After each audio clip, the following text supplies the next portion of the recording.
If someone has tried meditating and quit because they can't stop thinking, or they can't sit still, or they don't have time for this, what's actually going wrong and where should they start instead? Interesting. Yeah, so these are part of the top 7 that I mentioned in the beginning. And the main thing is, let's start with can't stop thinking. Because that's the number one misconception about meditation, that meditation is supposed to make you stop thinking, or you're only meditating if you stop thinking. None of that is true. Because in the end, what meditation does, it helps you calm down your mind, your brain. It helps you decrease the activity in your brain. Like I said, also physically, you see it on the scans, right? But the moment we make that our goal or our purpose, it becomes harder to reach that. Because the more we focus on stop thinking, the more we're thinking. It's like, I'm telling you not to think of a pink elephant. And your eyes see a pink elephant. Exactly. But there's also like, how many thoughts we have during a day? Like thousands or even much more? We have thousands. The latest studies showed a different number than the studies did before. The older number said around between 60 and 80,000 per day. The newer study showed 6,000 per day. So they are not sure why that discrepancy between the two exists. But nonetheless, most people on average have one thought every few seconds. But again, this is average. Sometimes thoughts, they compete with one another, and sometimes, we are relatively calm. So one thought every few seconds is still a lot. It means we're basically thinking the whole time. And that's not the natural purpose of the brain and the mind, you know? So, because another thing, actually, before I come back to your question, is that a lot of us have come to see our mind or our thinking as the enemy, like something that we're trying to fight against.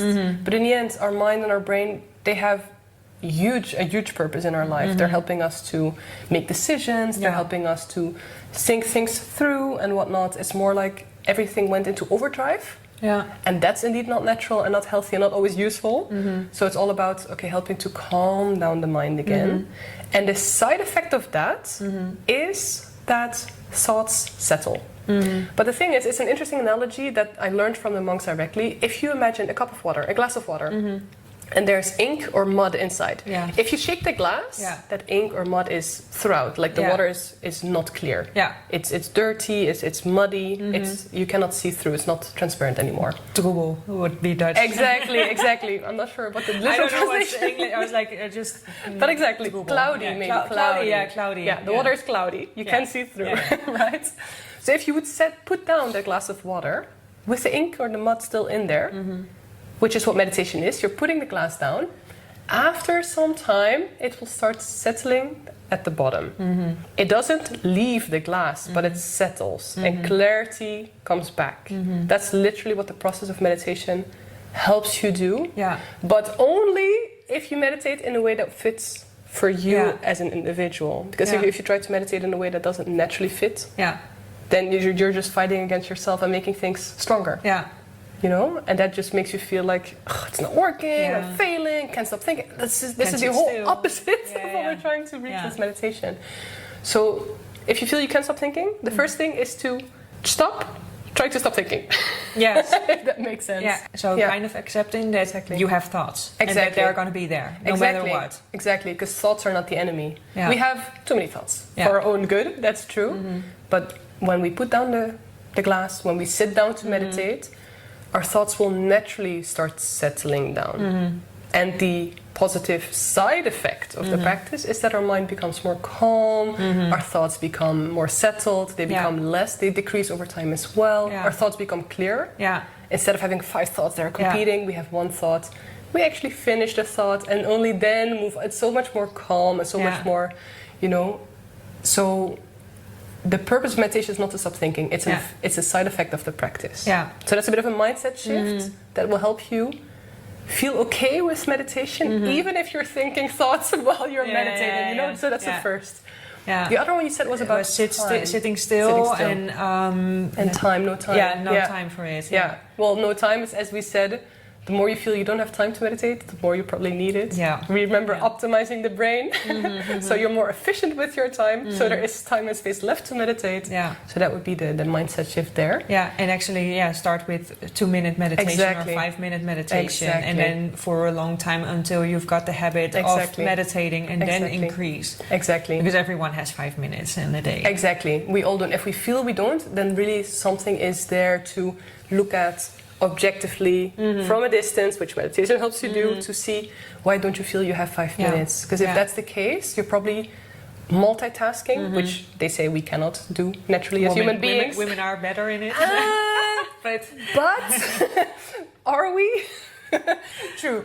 But if it's two completely different tasks that need completely different parts of the brain, and oftentimes we try to multitask using the same part of our brain or overlapping parts, which actually doesn't work.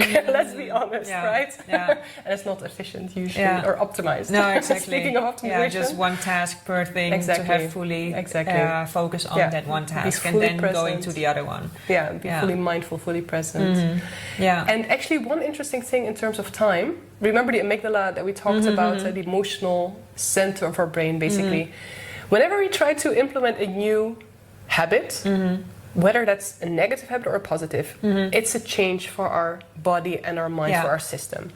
The moment we try and make a change, even if the change is positive, the amygdala thinks, oh no, something new, something different. I don't know if this is going to be dangerous or not. We know it's good, but our amygdala doesn't. Any change is scary for our emotional, the emotional center of our brain. So the amygdala it's very. But the moment you understand this, is the moment you can work with it instead of against it. And this counts for any habit building process, not just meditation. So the moment we try to make a change that's too big and take a step that's too big, such as a lot of people try and do, they sit for 20 minutes and want to meditate 20 minutes at a time, which I don't recommend for beginner meditators. It's too long, most likely. Instead, to not activate the amygdala, which is trying to keep us safe by trying to keep us in the status quo. It doesn't like big changes at all, so it's trying to self-sabotage against those big changes, even if the changes are good. So what we can do is make the change, but build the habit so slowly that the amygdala doesn't get activated. That it doesn't try to sabotage you out of it. Right. So what you can do is see, okay, listen. On the one hand, I have not meditating at all. On the other hand, I have meditating for several minutes. Where do I feel is the balance between, okay, it's a bit of a stretch, but I can do that. So let's say 1 minute. Can you sit for 1 minute? Most people say, oh yeah, sure, 1 minute, I can. If it feels like 1 minute, why even bother then 2 minutes? Does that feel like your balance between, sure, I can do it, and okay, it'll need a little bit of effort. Like find that balance for yourself, which will look different for everyone.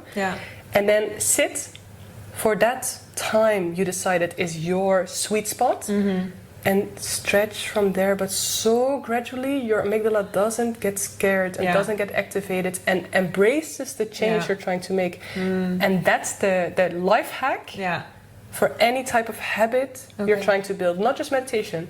Also very much for meditation. But waking up earlier and going to the gym. Exactly. If you go to the gym, it's actually when they say like, oh, just put on first your running shoes. And then go to the gym. And even if you are there for 15 minutes and you want to go back, fine. But at least you went. Exactly. That's it. Because then your body, your system embraces the change instead of trying to fight against it, which means you have to put in more effort into making the change. And it's already an effort to make a change, right? So let's work with our body and our mind, not against it. And that's something we forgot how to do. So interesting. And the last for this question is like the ones who cannot sit still. Like meditating, for a lot of people, they think of meditating like, oh, you have to sit in lotus with your hands like this. I've got friends who meditate and who also teach meditations and stuff, and that person like never really sits in a meditation, the typical meditation way. So you can also meditate when you are walking or doing whatever. Like, even I had a little project in Marbella the other day, and I had a few minutes before entering the apartment because I had to make some property photos. And I was like, let me just meditate for a little bit because I was feeling way too like too many things going on. And those 5 minutes felt like heaven. Yes. I know the feeling. Oh my God. Just in the car, just without anything, eyes closed. And 'cause you know I how was to not do it. in meditation, but I was just sitting and being aware of anything while trying to relax Exactly. my thoughts. Exactly, but that's the thing. You have meditation on the one hand, mindfulness on the other hand, and mindfulness meditation is an in-between, basically. So the main difference is that with traditional meditation, normally we would sit down. Doesn't mean you have to sit super still and in lotus and everything super rigid and strict, not at all. But generally, you would sit down. If you feel comfortable, close your eyes. If not, you can look downwards and just the spot right in front of you. Mindfulness, on the other hand, is about bringing presence into your thinking and or activity. So, for example, walking, as you said, that would probably go more towards the mindfulness type style, because you're in an activity, but doing it mindfully with full presence, without judgment, etc. The in-between is mindfulness meditation, where indeed you would take a moment and you bring yourself back to the present moment. Maybe you're sitting in the car, maybe it doesn't really matter. Just taking a moment. They overlap, they connect, of course, right? So if you feel like you really cannot sit still, I would recommend to kind of ease yourself into the process. Perhaps start with a walking, some indeed call it walking meditation type practice.